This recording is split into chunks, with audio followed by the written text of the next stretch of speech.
Happy Wednesday morning, everybody. Welcome into another day of Morning Jox. Conrad Van Order, Damian Mitchell here with you until the 7 o'clock hour when we will, of course, hand you off to McElroy and Kubelik in the morning. But appreciate you making us a part of your morning each and every day here on Jox. And I know this is things probably getting back to normal for a lot of you. I can tell by the traffic that you've had in the mornings, both coming to work and going back in the mornings and whatnot, with people going back to school and a lot of you probably sending your kids back. I know a lot of schools already started back, some more starting this week and into next week as well. So hope that's going well for everybody. And again, just one of those signs that you're getting a little bit closer to football season, because that is happening right now, as we are 17 days away from week 0. Which means you're 23 days away from Auburn and Baylor and 24 days away from Alabama and Florida State. So I am I can't wait until the day I can tell you, you're 4 days away from Auburn and Baylor. You're 3 days away from Alabama FSU, because that's when we'll really be into the good stuff. But for now, we're still in fall camp, and that's perfectly fine. But we know you got Auburn's expected to scrimmage on Friday for the first time, Alabama on Saturday. So we should have some good reports coming out of both Tuscaloosa and the Plains over the weekend, as, again, that's kind of what we all wait for, is the scrimmages, right, and what you get to learn from those. But we did get to hear from one of the coaches, an assistant coach for Alabama, and Ryan Grubb yesterday, so we'll play some audio from him later about just what he's seeing in the quarterback room as we continue to discuss the quarterback competition that I think a lot of us have agreed doesn't seem like much of a competition anymore. But hey, we could all be totally wrong about this when Austin Mack is the starting quarterback for Alabama against Florida State, right? Because that would be the least likely option, I think, out of all the scenarios. But it still seems to be Ty Simpson's job for now. But we will hear what his offensive coordinator has seen from him, as well as the other guys. And kind of giving an update in general. What about the running game? What's that going to look like for Alabama? How big of an addition has Isaiah Horton been? A lot of those things answered by Ryan Grubb yesterday. But we did want to start out and just thank everybody that made it out to Social Taco, and everybody that, whether you're listening on the radio, you went back and listened on the podcast, you chimed in on YouTube, or you were actually able to make it up there in person. Had a lot of fun yesterday doing the listener debates. I don't know what exactly the official title we ultimately decided on was, but you had Don and Damian duking it out, and then you had me and Bama Hater kind of going at it for a little bit. But again, just appreciate everyone for not only that was there kind of egging everything on, but a lot of people on social media chiming in. So many texts, so many tweets of people chiming in with their thoughts, or offering support for one of us, or even for Don and Bama Hater. But it was cool to kind of get everybody involved, Damian. And I thought that, we had some civil discussions, and, nothing below the belt. But yeah, just good. Again, it's you can see the passion from people that care about college football. You may not agree with the team that they root for. You may not agree with the opinions that they have about your team, and vice versa. But at the end of the day, it's just always fun when you can chop it up and just talk ball with people. And you can tell when people get antsy like that for, these types of conversations, it just means it's because college football's right around the corner and we're all just excited. Exactly, and that's exactly how I looked at it. It's the passion that you cannot deny, and I think that for especially for me and Don, I mean, I thought it was entertaining on both fronts, even with you and Bama Hater. It's just you see where people allegiances lie. And again, it's all about the passion that we have as a fan base. Like it's unique, and we tried to get to the core of. I thought you did a good job of getting to the core of what makes Bama Hater, and then you straight up ask him, "Is it like, hey, what happened when you were young? Like, what's the reason why you hate Alabama so much?" And I thought his answer was very entertaining. It was like the fans. And I was like, okay, so it has nothing to do with what's actually on the football field. So you can actually watch them play, and I get being critical, but take the fandom out of it. Like, just watch what are your eyes telling you about this football team? And I just thought it was fun. I had a great time, very entertaining, and to me, like I even told Pat and Landrum, I was like, man, we need to do this more often. Like, it's just kind of for our listeners to, like, they don't get a chance to talk to us all the time, But to kind of, of course they call in, of course they text, but then to be face to face and just have a good time chopping it up and having a very civil debate, entertaining to say the least on both ends. And I think that to collectively, it was a very, very exciting and entertaining day. Yeah, no, I thought it was, again, it's a lot of fun. It's a fun way to mix things up and kind of just have a different way of framing conversations that, we talk about, a lot here on this radio show, whether it be, Auburn and understanding just how big of an upcoming season this is for them and what the realistic expectations for them should be. And then similarly for Alabama, right? What is your reason, or in yesterday's case, what was my reason for why do you have faith that Alabama can get back to the playoff? Do you think that they are headed in the right direction as a program? So all of that good stuff. And a lot of you made your voices heard, as I mentioned earlier, because we did have we kind of decided we had some input from the people that were there in attendance, but we mainly let you decide on social media, and 77% of you said that Damian took out Don in their debate, and then 71% of you said that I took out Bama haters. So Damian with the vast majority of the vote, and I'll take 71%. I can live with that. So appreciate everybody that chimed in on that yesterday, because like Damian said, it was just a lot of fun. So we will have to do more things like that in the future. But another thing from last night, we talked about it a little bit on Three Man Front yesterday briefly, but it was before any of us had gotten a chance to watch it. And so I would be curious, again, if anybody last night, like myself, sat down, turned on Netflix, and tuned into the Any Given Saturday documentary that has been put out there. So I believe it's 7 episodes. I got through the first 3 last night. I think it's 7. It's either 6 or 7 episodes, though, for the entire season. But it's just, again, going through a number of programs in the SEC. Granted, there are some notable ones missing, right? You don't have Texas, you don't have Georgia, you don't have Alabama, you don't have Oklahoma, you don't have Missouri. So you are missing some very familiar faces, of course, in the documentary. But I'd be interested, anybody else that watched it, what your thoughts were. And you can let us know at 205-834-9450. But as I said, I was able to make it through the first 3 episodes. And so just to kind of give you, I guess, my first impressions, but also kind of let you know, hey, this is what you're getting into, because it's so far, at least, it feels like all of the episodes have been pretty self-contained in the sense of, all right, well, if you really care about this one or 2 teams, then this episode's going to be great for you. If you don't care about those teams, then you can probably skip it, because it essentially only focuses on them. So I'm 3 episodes in. So the first episode was heavily focused on LSU and South Carolina. So you had LSU and them kind of, because you have to remember, all this footage is from last season. So for LSU, for example, it's them talking about, well, we just had a Heisman Trophy winning quarterback, but we had the worst defense like we've ever had in the history of our program. How do we get that corrected? And so there was a lot of that going on. A lot of, Brian Kelly, even last year, talking about the pressure that he felt that he was under after underperforming.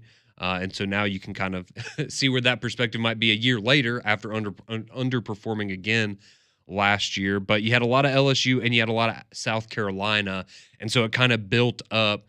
Of course, Shane Beamer. Everyone said we're going to win 2 games this year, and we got to go prove everybody wrong.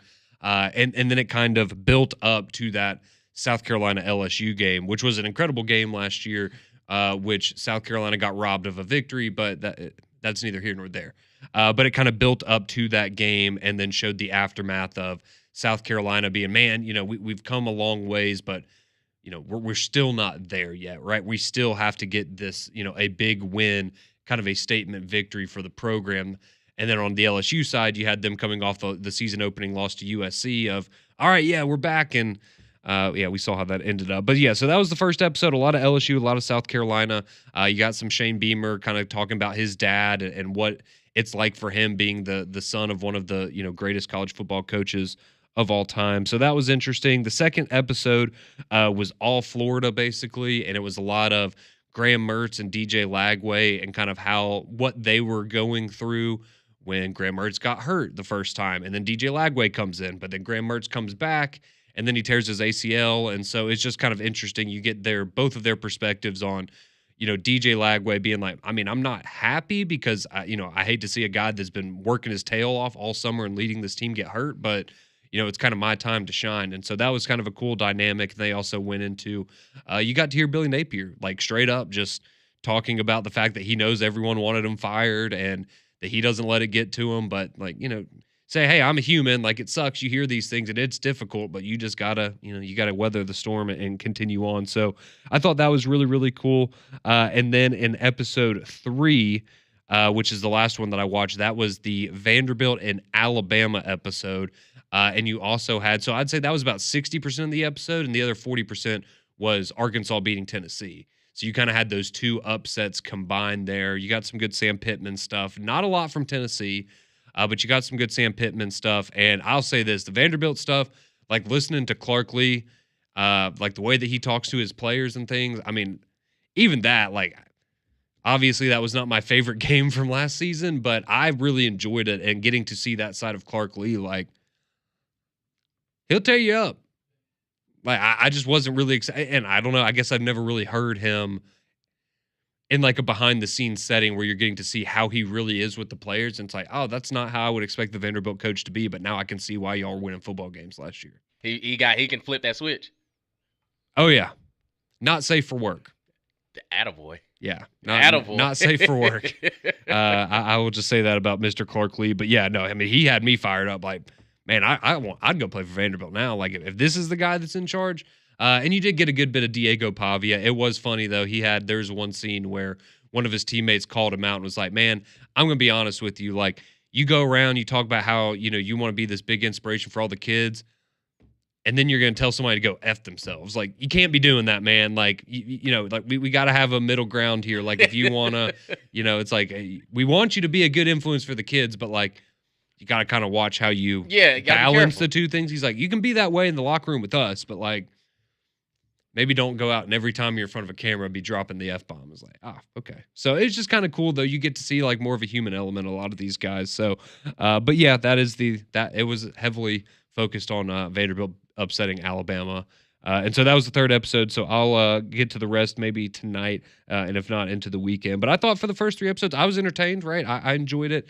It's not the greatest documentary that I've ever seen in my life, but I really, really did enjoy it. And there's one clip, if we have it ready, Damien, so Auburn is one of the teams that is featured in it. So I haven't gotten to the part or whatever episode it's going to be that really, I guess, kind of owns in on Auburn. But this one clip, Netflix actually posted it themselves on their social media accounts yesterday. And I thought this was a really, really cool clip. So I get it. We give Hugh Freeze a hard time sometimes, whether you're an Auburn fan or not an Auburn fan. And I think that's, it's fair, right? Every coach would do that too, when things are maybe not going as well as you would want them to. But this one clip from Hugh Freeze, I will say this. This was a very, very cool moment. So this is Hugh Freeze and Eugene Asante. This is last year during a team meeting. Listen to what Hugh Freeze had to say when he addressed his team last season.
Yeah, so that was an awesome moment. That's part of the documentary. Again, I don't know what episode it's in because I haven't gotten there yet. But yeah, very cool moment from Eugene Asante. Again, this is from last year's team. And I mean, you can tell. I mean, it brought Hugh Freeze to tears. Him addressing the team and having players that say, "Hey, I understand that we're probably not going to be that good this year, but we need to lay the foundation so that the kids that are coming in next year, 2 years, 3 years down the line, they can come in and already have the foundation built of what a successful football program looks like." And I think that and that's an awesome moment. And again, regardless of what you feel about Auburn, what you feel about Hugh Freeze, what you maybe feel about Eugene Asante, I don't know how you can listen to that clip and not be moved. And on top of, you know, things like that, I feel like are so much more special now in today's day and age, where we all know what is on these players' minds, and 99% of the time, and to have players that still have that attitude of, I will go through the fire for this team and this program because of the opportunity they gave me, even if I don't get to reap the rewards of it, I want somebody else to down the line. And that's just one of those mentalities that every single one of us, myself included, Damien included, all of you listening, you can listen to that and take something away from that that you could put into your own life, and we'd all be better off for it. So that was just a very cool moment that I wanted to share from the Netflix documentary Any Given Saturday. But if you have heard it, we would love to, or watched it, we would love to get your input, 205-834-9450, just what you thought on that. But we do have some other college football notes to get to. We also have some news in the NFL. And of course, as I mentioned, coming up in a little bit, we will hear from Ryan Grubb, the offensive coordinator of Alabama, and the latest on their quarterback battle. So all of that, more college football news coming up next on Jox.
621, welcome back into Morning Jox. Is this B.O.B.? Yeah. Forgot he existed. He was hot there for a minute. About 15 years ago. Yeah. Middle school classics. Mm-hmm. Yeah. No, I just wasn't expecting that on a Wednesday morning. But no, you remind me of so many songs and things. I'm just like, man, I hadn't heard it in a while. I haven't heard that one in a hot minute. But no, I appreciate you mixing it up there. So yeah, that's anybody that's any younger than us just has absolutely no idea what they're talking about, and honestly, probably even people that are older than yeah. You just had to be there. You had to be there. I was about to say that was a very specific moment in time that you just kind of had to be there and be a part of. So we spending a little time this morning talking about the new SEC documentary on Netflix, Any Given Saturday. Still curious to get any of your thoughts on that, if any of you have checked it out. We did. We went over some of the debates from yesterday. If you missed that, again, we appreciate all of y'all chiming in and being a part of that yesterday, and some of you already weighing in on the text line. Like Chris, who texted in this morning, said, "Good morning, guys. I need to know how the debates went yesterday. I had to miss them. As we said earlier, thought they were entertaining, civil, from all four parties. But again, and this is not us. This is based on all of the listeners. The people that get paid to do this for a living did their thing. So we will just leave it at that. Don, he chimes in. He says, "Good morning, guys. Damie did a great job yesterday. Really enjoyed doing our debate. All I have to say is war damn Eagle, and we're going to have a better season than all of those Bammer listeners think." Well, I'm glad to know that Don's going to be putting his best foot forward in 23 days when they set foot on the field against Baylor. Let's see. Drake chimes in on the text line as well. He says, "I'm like you, Conrad. I only got through the first 3 episodes last night, but did enjoy it." Okay. Someone says, "I thoroughly enjoyed y'all's debates yesterday. I stopped everything that I was doing at work so that I could make sure I tuned in." Hey, and we appreciate that. We appreciate that. And then Cody chimes in, and if you missed it, we played the Hugh Freeze clip from the Netflix documentary of him sharing a moment that he had with Eugene Asante last season, where Asante had essentially texted him and said, "Hey, I'm willing to go through the pain, the suffering, whatever it's going to take this year. We may not be very good, but I want to be a part of, building the foundation for what Auburn football can be." And just a very special, a very cool moment as Hugh Freeze shared that with the entire team during a team meeting last year. And Cody chimes in. He says, "Not going to lie, as much as I hate Hugh Freeze and Auburn, I saw that clip last night, and even still this morning, I got chills again just listening to it." And that's exactly how I felt. It was a very powerful moment, and even as I said a few minutes ago, right? Just I feel like those things mean even more now than they would have 5 or 10 years ago, just because of the landscape that we are currently working in as it pertains to college football. But we did have some big news kind of in the National Football League realms as well yesterday. So this was the big news, I guess, about a week or so ago that hadn't been official, but it now is. And that is that ESPN is acquiring the NFL Network and some of the other NFL media assets. And this is going to see the NFL in return get a 10% stake in ESPN, the company. And so this was officially announced last night. So NFL Network, that's now going to be an ESPN product. It is still going to be, from what I understand, right, if you have, so the big ones are NFL Network and Red Zone. If you have for example, I have DirecTV, so I have NFL Network, or I have the package as NFL Network. From what I understand, that's not going to change for me. So if you're somebody like myself, you pay for whatever your television package is that includes NFL Network, you're going to continue to have that. It's just going to be under a different umbrella, but you're still going to go to the same channel and be able to access it the same way. Same thing goes for Red Zone. I don't think that Red Zone is going to be an ESPN Plus thing now. It is still going to be you have to pay for it if you want to be a part of Red Zone, but I know a lot of people do opt for that because Red Zone's pretty awesome, can't lie. So those are kind of the big ones there. You also have the ESPN, and I know this might impact some of you. So if you play fantasy football through the NFL.com fantasy, that's now going away. So ESPN and the NFL.com fantasy are all merging into ESPN. So Okay. essentially, and I'm sure there's some other, more niche ones out there. But essentially it's going to be ESPN and Yahoo, I guess, are going to be your two for fantasy football. But I feel like most people use ESPN anyways. So I thought that was an interesting note that they made note of that in the deal. You're also going to have ESPN getting 3 additional NFL games per season. So they will now have a total of 28 games per season. The NFL Network will continue to have 7 NFL games each season. And so that's essentially the breakdown of that new deal between ESPN and the NFL. So looks like that has gone through. It got approved. We had, there had been some jokes about the president particularly or potentially trying to stifle this move for one reason or another that we won't get into. But yeah, it doesn't look like that happened. So ESPN, 10% of ESPN now goes to the NFL, and they get a couple of more NFL games. And I guess, look, I get it. If you want to be a part of any organization, any league in sports, it's the NFL. Yep. But I just don't. I mean, again, for me, it's like, okay, so if all this stuff is staying the same, I personally don't see the benefit of it if you're ESPN because, I mean, I'm not watching NFL games on the NFL Network, right? You're watching them on Fox or CBS or NBC, and so I just don't know how much this is going to change any of that. But who knows? I'm sure there's some financial reason that they went through with this, but So like now, maybe looking forward, do a couple of those international games, are they going to be played on ESPN now, or do they maybe still, so. is it still on the NFL Network? It's just, I'm kind of with you. It's why would you make this move? And I don't know. I guess it's going to take some getting used to. Yeah, it certainly will. So this is Robert Iger. He's the CEO of Disney, which, if you didn't know, Disney owns ESPN. I'm sure most of you know that, though. But this was his statement on the move. He says, quote, "Today's announcement paves the way for the world's leading sports media brand and America's most popular sport to deliver an even more compelling experience for NFL fans in a way that only ESPN and Disney can do. Commissioner Goodell and the NFL have built outstanding media assets, and these transactions will add to consumer choice, provide viewers with even greater convenience and quality, and expand the breadth and value proposition of Disney's streaming ecosystem." So that is the CEO of Disney on the move yesterday. And it's also worth noting that this fall, I can't remember exactly when it's happening, but ESPN is releasing their new app so that you don't have to pay for a cable package. You can essentially just pay for whatever this new all-encompassing ESPN app is and get your programming that way. But we'll see how much of this NFL content makes its way onto that service because I could see that being a big boom for them, but we'll just have to wait and see, how much they're able to put on that streaming service as opposed to what you're going to get with, the traditional cable packages. So that's the big news there coming out of the NFL yesterday.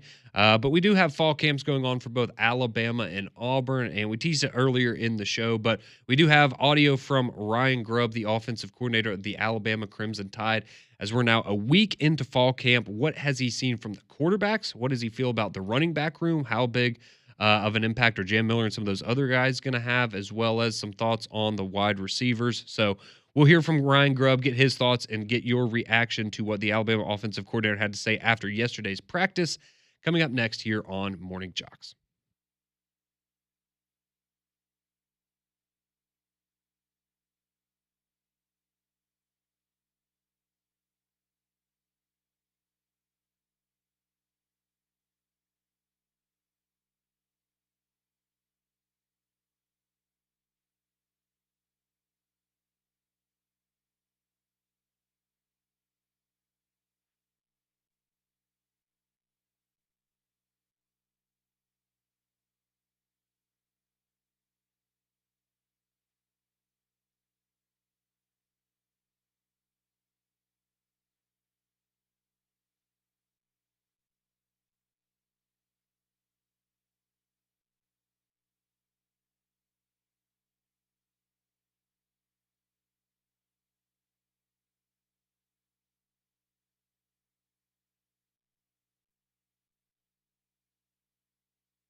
6:34 on your Wednesday morning. Appreciate you tuning in to Morning Jox.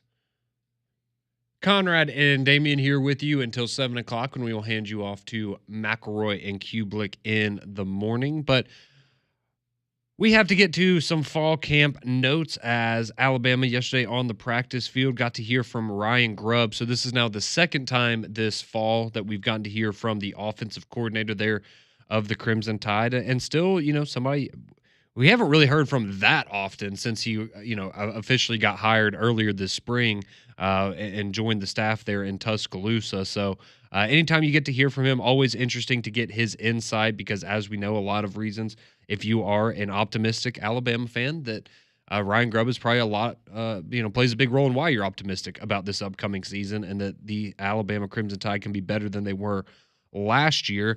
So let's hear from the offensive coordinator of the Crimson Tide. We'll start off, of course, with the quarterbacks. That's what everyone wants to hear about, as we know.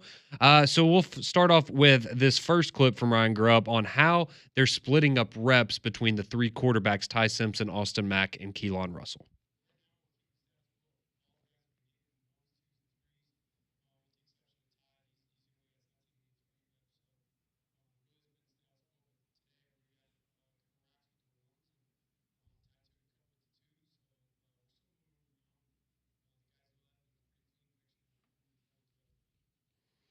So there you go. So everybody getting their opportunity to run with the ones, but as you hear again, as we will still call it a quarterback competition, but there's a reason that Ty Simpson is the only one that's not running with the threes. And again, you can say, well, he's still getting reps with the twos, right? If he's the certified starter, why are they giving other guys reps with the ones? And I get it, right? Like, because it is a quarterback competition, and you have talented guys in that room, and you want to see what they have, especially with the talent you have at wide receiver. Like, yeah, let's see what you can do with the big guns out there. But again, I think based on what you hear there, nothing that makes you think Ty Simpson isn't securely the guy as of right now. Yeah, and a lot of coaches do this when you divvy up reps in this situation, especially for the ones and twos, because it's they look at it from this perspective.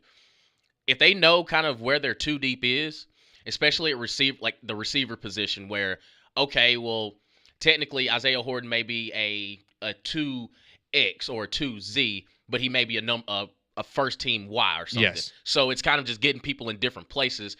And I think for a quarterbacks, when you look at the offense as a whole, those 1 and 2 reps are they're more important.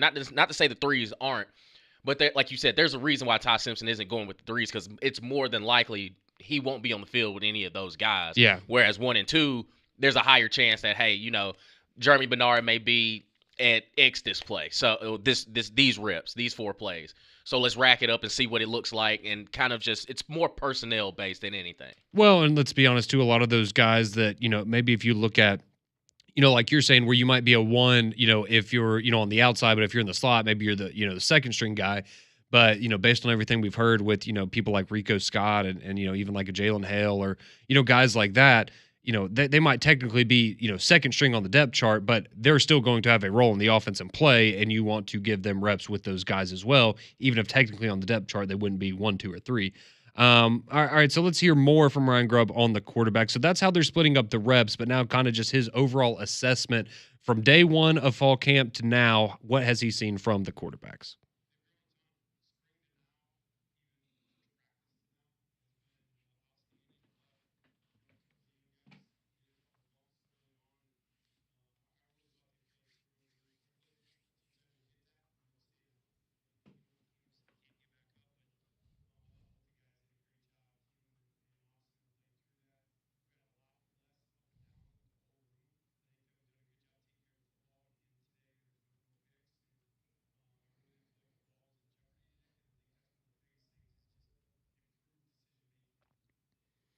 Guess that secondary's not that good then, huh?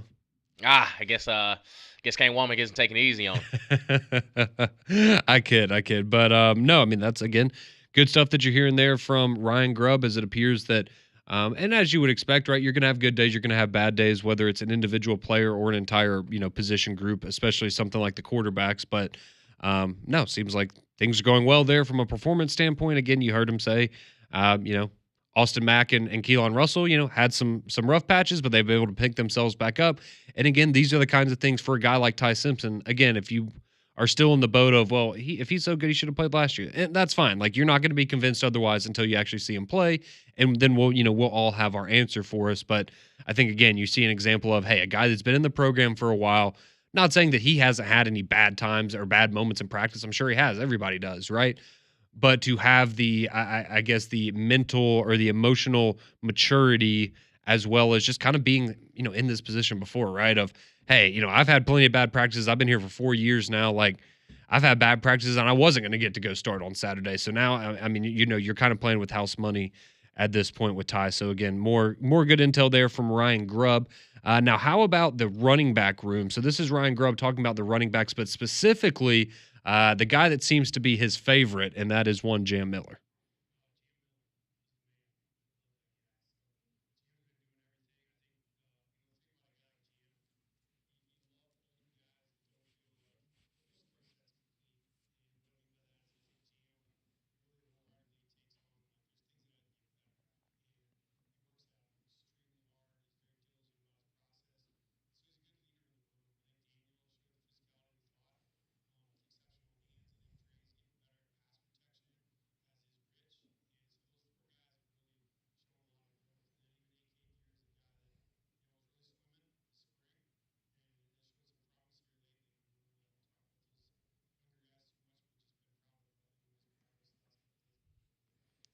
So there you have it. Feels really good about the depth of the running back room, but definitely singled out Jam Miller as a guy that has stood out in camp. And I understand, right? People last year, and even into this season, the running backs aren't that good at Alabama. And I mean, we'll see, what the running game ultimately looks like this fall. But I think people, they love to point out, well, all you did was run with Jalen Milroe last year, but yet your running backs are terrible. Well, which one is it? Did they not get the ball enough, so you don't really have a way of making an assessment of that, or are they terrible? So it's just one of those things with. I think Alabama is looking pretty good in that department. And we'll wrap up with this one. This is Ryan Grubb talking about one of his new receivers, one of the new weapons there on the offense for Alabama. That's Isaiah Horton, who came over from Alabama, and how he would describe Isaiah Horton.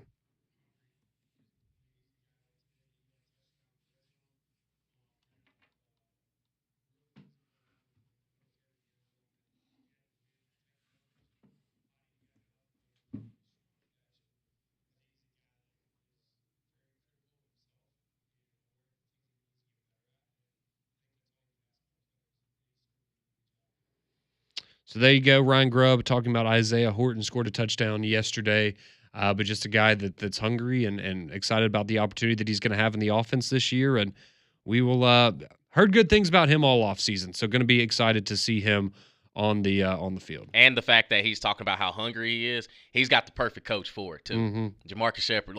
So I saw a clip yesterday. They were doing routes on air, and Ty Simpson threw a ball to Rico Scott. And Coach Shepard said, it was like a deep corner route, and he not so politely asked Rico Scott, could he catch the ball with his hands, please? Thank you. And just kept it pushing. I was like, that's my kind of coach. That's my kind of coach.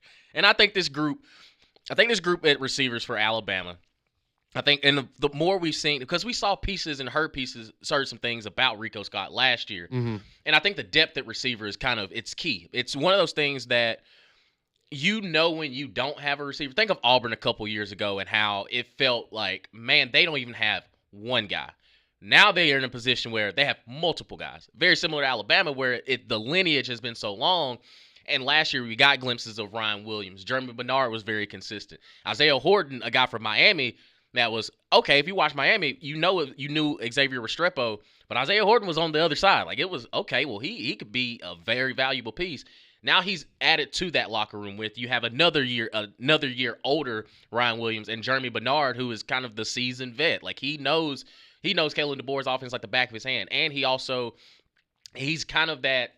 He's very fluid, where he can play multiple positions. And he may not be the burner, but he's going to catch the ball if you put it anywhere around him. And I think when you look at this receiver room, it's one of the strengths for Alabama going into the season. And I'm wondering how deep of a rotation are we going to see out of that room? Because, again, you lost Kobe Prentice. So be it. It is what it is. And, Kendrick Law, for the things that he was asked to do last year, was pretty good. You don't see too many receivers that are willing absolutely willing to block. And there Mm-hmm. were multiple games where he was literally a glorified left tackle out there. Forget the route running. Let's go out there and put block on the perimeter. So I think this receiver room for Alabama has one. It could be. I'm not going to put it up there with the Jerry Judys and Henry Ruggs and Devontae Smith and Jalen Waddles of the world, but I do think their impact will be felt game in and game out. That whoever is at quarterback, you just need to give them the ball and let them do whatever they need to do.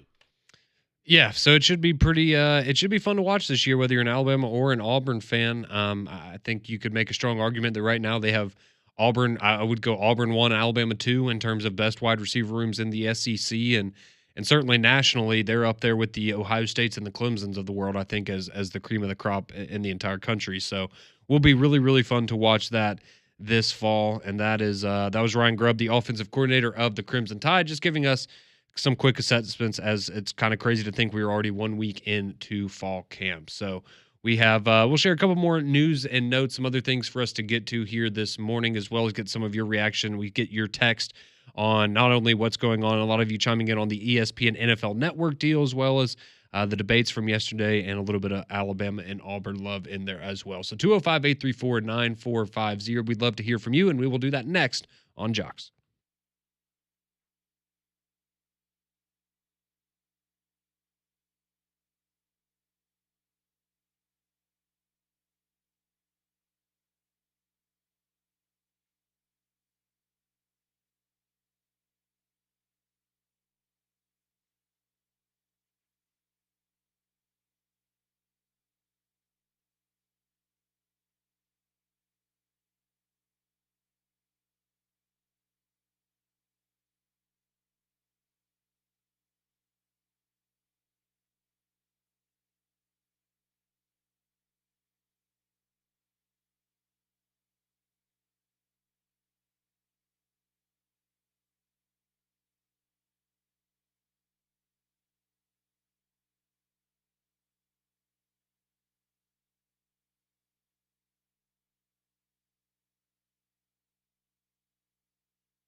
6:50 here on Morning Jocks. Damian Mitchell, Conrad Van Order here with you for a few more moments as we get you set for McElroy and Kublik in the morning. We can also help you celebrate the kickoff to college football with us at the Bill Smith Buick GMC Jocks kickoff party at Regents Field on Thursday, August 21st.